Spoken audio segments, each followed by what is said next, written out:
नमस्कार, आप देख रहे हैं गुड न्यूज टुडे। शाम के 4 बज चुके हैं। मैं और श्वेता आपके सामने मौजूद हैं दिन भर की तमाम हलचल लेकर, तमाम खबरें लेकर, और कोशिश हमारी ये होती है कि 4 बजे तक, यानी सुबह से लेकर 4 बजे तक कोई भी ऐसी बड़ी खबर जो हुई है वो छूट ना जाए। क्यों श्वेता? बिल्कुल अनंत, आपने बिल्कुल सही कहा। तो जैसा कि अनंत ने बताया, श्वेता अनंत एक बार फिर से हाजिर है 4 बजे, और खबरों के इस फुल डोज, सुपर डोज और कह लीजिए कि इस डबल डोज में कोई भी अहम खबर छूटेगी नहीं। तो आइए शुरुआत करते हैं इस वक्त की बड़ी खबर से। आपको बता दें कि शुरुआत हम करेंगे prevention of money laundering act पर आए सुप्रीम कोर्ट के फैसले से।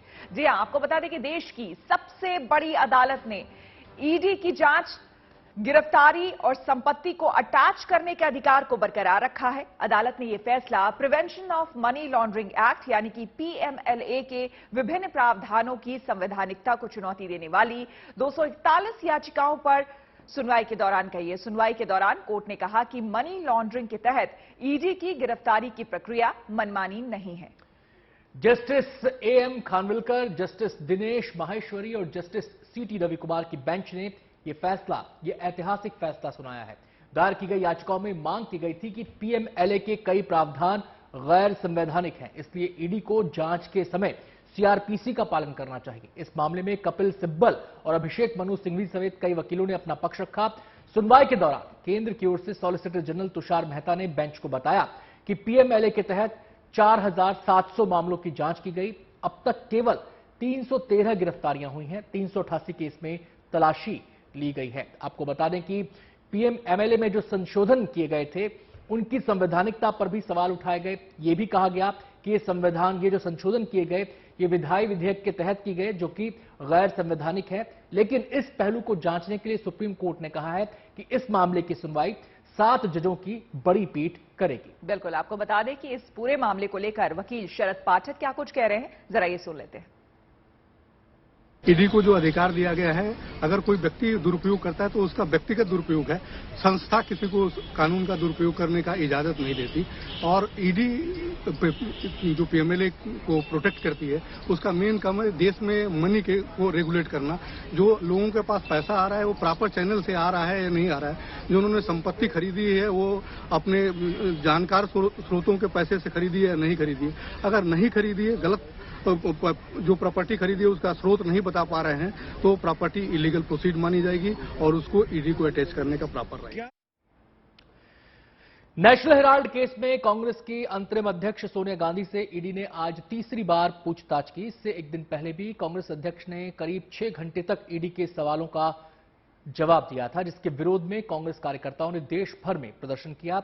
विरोध प्रदर्शन का यह सिलसिला आज भी जारी है, जिसकी एक तस्वीर मुंबई के बोरीवली इलाके से सामने आई। वहां कांग्रेस कार्यकर्ताओं ने रेलवे ट्रैक पर प्रदर्शन करने की कोशिश की, लेकिन रेलवे पुलिस के जवानों ने प्रदर्शनकारियों को फौरन ट्रैक से हटाना शुरू कर दिया, जिसका कांग्रेस कार्यकर्ता विरोध कर रहे थे। मगर रेलवे पुलिस के सामने उनकी एक नहीं चली और जल्द ही सभी प्रदर्शनकारियों को हटाकर रेलवे ट्रैक को खाली करा लिया गया, जिसके बाद वहां से ट्रेन को रवाना किया गया। बिल्कुल, आपको बता दें वहीं दिल्ली में कांग्रेस ने केंद्र सरकार को घेरने के लिए आज अपने 3 सबसे मजबूत नेताओं को उतार दिया है। राजस्थान के सीएम अशोक गहलोत, गुलाम नबी आजाद और आनंद शर्मा ने एक साथ प्रेस कॉन्फ्रेंस की और गहलोत ने तो ईडी पर आतंक फैलाने का आरोप तक लगा दिया, जबकि गुलाम नबी आजाद ने बीमार सोनिया गांधी को पूछताछ के लिए बार बार बुलाने पर जांच एजेंसी पर सवाल खड़े कर दिए। कांग्रेस नेताओं के इन हमलों का जवाब देने में बीजेपी ने भी देर नहीं लगाई और पार्टी अध्यक्ष जेपी नड्डा ने कांग्रेस के आरोपों पर पलटवार किया। कांग्रेस नेता अशोक गहलोत इस पूरे मसले को लेकर क्या कह रहे हैं, आइए आपको सुनाते हैं। पहले राहुल गांधी जी को बुलाया और 5 दिन तक लगातार, ऐसा कभी होता नहीं है, किसी ने सुना भी नहीं होगा कि 5 दिन तक लगातार आप 50 घंटे आप पूछताछ कर रहे हैं। सोनिया जी को बुलाया है, अब आज तीसरी दिन है, तीसरी बार है, और पता नहीं वो कब तक बुलाए हैं। तो ये जो ईडी का आतंक है देश के अंदर, ये आतंक मचा रखा है, इसका फैसला जल्दी होना चाहिए। लेकिन ये आतंक क्यों कहते हैं आनंद? क्योंकि जब ये शुरुआत में एक खबर सामने आई थी, राहुल गांधी से भी पूछताछ हुई है ईडी की, ये कांग्रेस शुरुआत में कह रही थी कि भाई हम हर तरह के सवाल जवाब करने को तैयार हैं, लेकिन अब जब बुलाया जा रहा है तो फिर इनकी तरफ से इतने सारे आरोप। जी, सियासत है श्वेता, और आप जानते हैं कि चाहे वो राहुल गांधी हो, चाहे वो सोनिया गांधी हो, ये दो चेहरे कांग्रेस के सबसे बड़े चेहरे हैं। अगर इन पर जांच की आंच आती है तो लिहाजा कांग्रेस को सड़क पर उतरना ही पड़ेगा, और एक संदेश भी देने की कोशिश है पॉलिटिकली। वो ये दर्शाना जताना चाहते हैं इन तमाम आरोपों से, इन तमाम हमलों से, कि कांग्रेस नेताओं को प्रताड़ित किया जा रहा है, जानबूझकर उन पर झूठे मामले लादे जा रहे हैं, क्योंकि कांग्रेस लगातार ये कहती आ रही है कि इस पूरे मामले में कोई भ्रष्टाचार हुआ ही नहीं, जबकि बीजेपी लगातार ये कह रहे हैं कि ये खालिस भ्रष्टाचार का मामला है। आइए देखते हैं बीजेपी का क्या कहना है।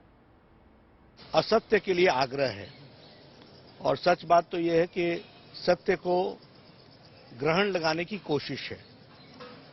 यह विषय जो उठा रहे हैं कांग्रेस पार्टी वाले, ये न देश के लिए है आवश्यक, न ही पार्टी के लिए। ये एक परिवार को बचाने की एक कुत्सित प्रयास है, और परिवार को ही बचाने का प्रयास चल रहा है। करोड़ों रुपए का घोटाला हुआ है। उस घोटाले के बारे में एजेंसीज को जवाब देना, ये उनकी आवश्यकता है और यही करने की आवश्यकता है। लेकिन यह परिवार अपने आप को देश से ऊपर, कानून से ऊपर समझता है। चलिए हम बढ़ेंगे अगली खबर की ओर। आपको बता दें कि पश्चिम बंगाल के शिक्षक भर्ती घोटाले में ईडी की जांच तेज से आगे बढ़ रही है। ईडी ने आज अर्पिता मुखर्जी के एक और फ्लैट और एक कंपनी के ऑफिस पर छापेमारी की। सूत्रों के मुताबिक ये छापा ईडी को हासिल हुई काली डायरी से मिली जानकारी के आधार पर मारा गया है। माना यह जा रहा है कि इस छापे में कई अहम सुराग मिले हुए। आपको बता दें कि ईडी को पार्थ चटर्जी की करीबी अर्पिता मुखर्जी के यहां छापे के दौरान एक काली डायरी हाथ लगी थी। माना जा रहा है कि इस डायरी में काफी अहम जानकारियां हैं। इस डायरी से कई खुलासे हुए हैं। सूत्रों के मुताबिक जो काली डायरी मिली है वो बंगाल सरकार के department of higher school education की है। इस डायरी में 40 पन्ने ऐसे हैं जिनमें काफी कुछ लिखा हुआ है। हालांकि इस पूरे मामले को लेकर ममता बनर्जी बोल चुकी हैं कि सच्चाई सामने आनी चाहिए, और उन्हें अगर ऐसा लगता है कि इसमें दोषी हैं ये लोग, तो इन्हें अगर आजीवन कारावास की भी सजा मिलती है तो उन्हें कोई तकलीफ नहीं होगी, कोई कष्ट नहीं होगा, सच्चाई सामने आए। वैसे आपको बता दें कि आज भी श्वेता, जो ये शिक्षक भर्ती घोटाला है, इसको लेकर 5 अलग अलग जगहों पर ईडी की छापेमारी हुई है। कोलकाता और उसके आसपास के इलाके हैं, और एक कंपनी का भी इसमें जिक्र आ रहा है। कहा जा रहा है कि उस कंपनी के तार भी इस पूरे मामले से जुड़े हुए हैं। तो आज भी छापेमारी का सिलसिला जारी रहा। वहीं मानिक भट्टाचार्य हैं, एक टीएमसी के विधायक, उनको लेकर भी ईडी ने समन जारी किया था। आज उनसे भी सवाल जवाब किए गए हैं। तो लगातार ईडी का एक्शन इस मामले में जारी है।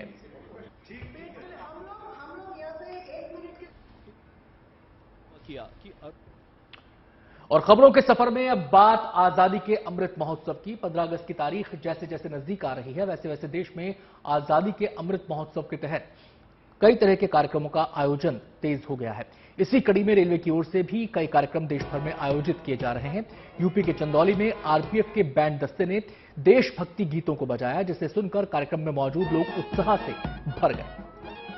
बिल्कुल, बताया गया कि आरपीएफ का ये बैंड दीनदयाल उपाध्याय जंक्शन सहित डिवीजन के 15 महत्वपूर्ण स्टेशनों पर पहुंचेगा और वहां पर देशभक्ति गीतों की संगीतमय प्रस्तुति देकर लोगों में देशभक्ति की भावना को जगाएगा। दूसरी तरफ गोरखपुर में रेलवे की ओर से गोरखधाम सुपरफास्ट एक्सप्रेस के डिब्बों पर स्वतंत्रता संग्राम सेनानियों की फोटो चिपकाई गई। रेलवे के इस पहल को देखकर ट्रेन में सफर करने वाले यात्री भी बेहद खुश हुए। इनके अलावा नुक्कड़ नाटक, पौधारोपण और स्वतंत्रता संग्राम के सेनानियों का सम्मान जैसे कई और कार्यक्रम भी रेलवे की ओर से आयोजित किए जा रहे हैं।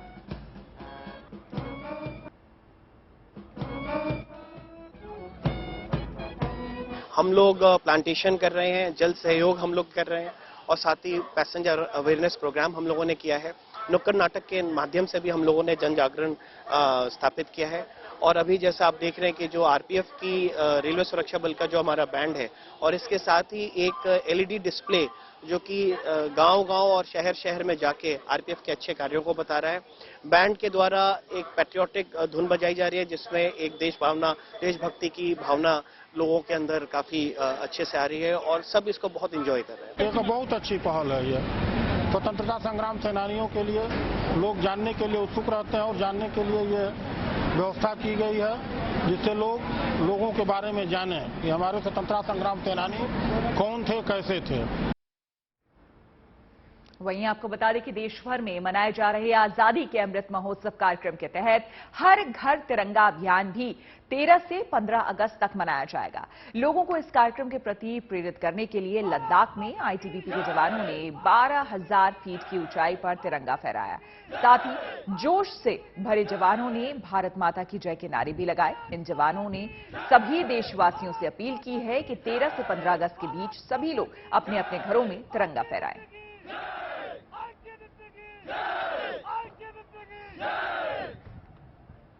भारत माता की जय, भारत माता की जय, भारत माता की जय, आईटीबीपी की।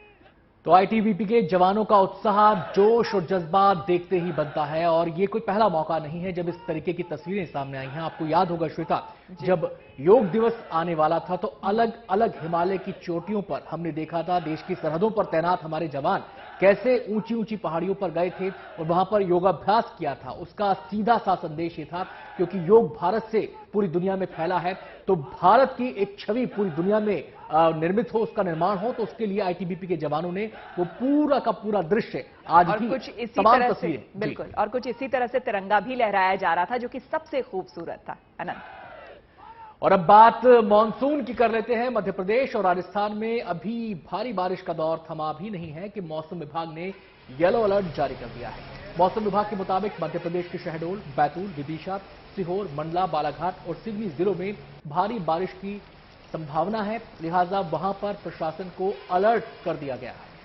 आपको बता दें कि मध्य प्रदेश के दूसरे हिस्सों में भी बारिश का दौर जारी है, जिसकी कुछ तस्वीरें रायसेन जिले से सामने आई है। वहां सुबह सुबह हुई जोरदार बारिश से शहर की ज्यादातर सड़कें तालाब में तब्दील हो गई हैं, जिसकी वजह से सड़कों पर गाड़ियों का चलना दूभर हो गया है। शहर की हाउसिंग बोर्ड कॉलोनी, अर्जुन नगर, तालाब मोहल्ला, शीतल सिटी जैसे इलाकों में बाढ़ जैसे हालात आ गए हैं और लोगों का घरों से निकलना तक मुश्किल हो गया है। और इस पूरे मौसम के सूरत हाल पर क्या कहना है मौसम विभाग का, आइए आपको सुनाते हैं। अभी मौसम की यह मानसून ट्रफ लाइन जो है आज से जो है नॉर्थवर्ड शिफ्ट हो रही है, तो इसकी वजह से जो है आपके रेनफॉल की एक्टिविटी में थोड़ी सी कमी आ जाएगी और जो है जो अभी जो हेवी रेनफॉल और भारी वर्षा हो रही थी वो थोड़ी सी कमी हो जाएगी, मगर हल्की सी मध्यम वर्षा जारी रहेगी और पूरी मध्य प्रदेश में भी पानी आपको मिलता रहेगा, हल्का मिल जाएगा। चलिए, मध्य प्रदेश के बाद अब रुक करते हैं पड़ोसी राज्य राजस्थान का। वहां पर भी भारी बारिश से राज्य के कई जिलों में लोगों की परेशानी बढ़ गई है। जोधपुर, बूंदी, बारा, झालावाड़ और बाड़मेर में हालात को देखते हुए प्रशासन को चौकन्ना कर दिया गया है, ताकि जरूरत पड़ने पर फौरन लोगों तक मदद पहुंचाई जा सके। राज्य में नदियां और नाले उफान पर हैं और लोगों से इनसे दूर रहने के लिए कहा गया है। मगर प्रदेश के कुछ इलाकों में लोग फिर भी जानबूझकर खतरे को दावत दे रहे हैं। हम आपको बारा की तस्वीरें दिखा रहे हैं, जहां श्रद्धालुओं का एक जत्था जान जोखिम में डालकर नदी की पुलिया को पार कर रहा है, जबकि कुछ लोग तेज बहाव के बीच सेल्फी लेते नजर आ रहे हैं। उधर बाड़मेर जिले में बीते 24 घंटे में 290 मिलीमीटर बारिश हुई है। मौसम विभाग ने अगले 24 घंटों में वहां भारी बारिश का अनुमान जताया है, जिसके बाद कलेक्टर ने सभी अधिकारियों को अलर्ट पर रहने के लिए कहा है।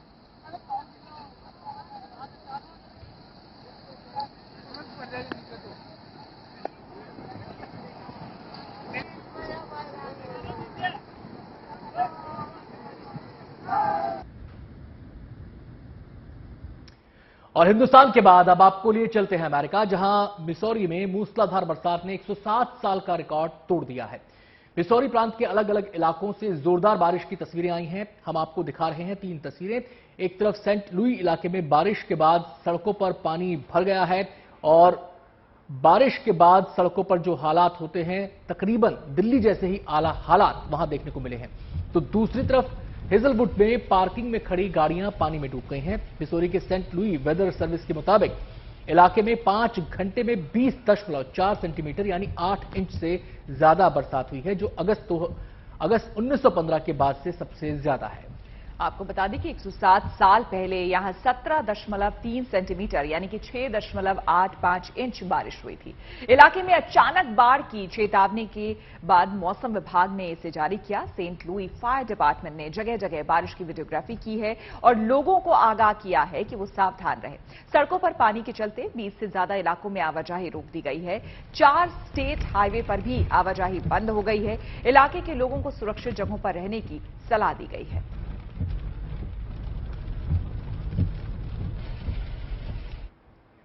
चलिए बढ़ते हैं अगली खबर की ओर और आपको लिए चलते हैं खेल के मैदान में। भारत और वेस्टइंडीज के बीच वनडे सीरीज का आज आखिरी मैच खेला जाएगा। ये मैच शाम 7 बजे से पोर्ट ऑफ स्पेन में शुरू होगा। हालांकि शिखर धवन की अगुवाई वाली ये टीम इंडिया पहले 2 मुकाबले जीतकर सीरीज पर कब्जा कर चुकी है और अब बारी क्लीन स्वीप की है। इस सीरीज में टीम इंडिया के सीनियर्स को आराम दिया गया है। बड़े खिलाड़ियों की गैरहाजिरी में युवा खिलाड़ियों ने शानदार प्रदर्शन किया है। पहले मैच में शिखर धवन और शुभमन गिल ने तूफानी पारी खेली, जबकि दूसरे मैच में श्रेयस अय्यर, संजू सैमसन और अक्षर पटेल ने अपना लोहा मनवाया। भारतीय टीम सीरीज जीत चुकी है। ऐसे में आज के मैच में टीम इंडिया में कुछ बदलाव भी देखने को मिल सकते हैं।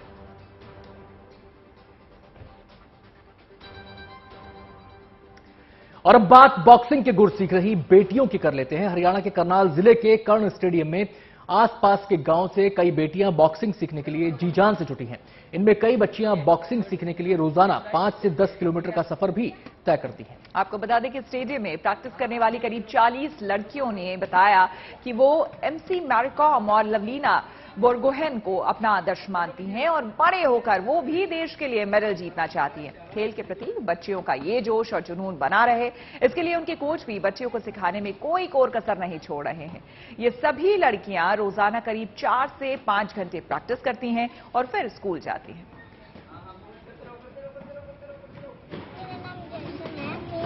यहाँ पे 1 साल हो गया है। मैं तो बॉक्सिंग बहुत अच्छी लगती है, इसलिए मैंने वही सोची। मैं चिड़ाव गांव से आती हूँ। यहाँ पे 10 किलोमीटर दूर है। रोज सुबह शाम आते हैं हम। 2.5-3 घंटे सुबह प्रैक्टिस करते हैं, 2.5-3 घंटे शाम को प्रैक्टिस करते हैं। देश का नाम रोशन करना चाहती हूँ। मुझे यहाँ 1 साल हो गया है और मैं 9th पुलिस से आती हूँ और मुझे बॉक्सिंग भी बहुत अच्छी लगती है। चलिए और अब आपको मिलवाते हैं हरियाणा के दशरथ मांझी से। जी हां, चरखी दादरी के अटेला कला गांव के रहने वाले एक 90 साल के बुजुर्ग ने अपने बेटे के साथ मिलकर 5000 फीट की ऊंचाई पर एक तालाब बनाया है ताकि जंगली जानवर अपनी प्यास बुझा सके। अरावली की पहाड़ियों पर तालाब बनाने के काम में कल्लू राम को कई मुश्किलों का सामना करना पड़ा, मगर उन्होंने अरावली की पहाड़ियों को चीरकर करीब 70 फीट चौड़ा तालाब बना दिया, जिसमें इस वक्त 5 से 6 फीट तक पानी है और अब इन जंगलों में कोई भी जानवर प्यास से परेशान नहीं होता। कल्लूराम के बेटे ने बताया कि तालाब निर्माण के काम के लिए उन्होंने सरकारी मदद मांगी, मगर उम्मीद के मुताबिक उन्हें उतनी मदद नहीं मिली। कल्लूराम की इस पहल की अब इलाके के लोग भी तारीफ कर रहे हैं।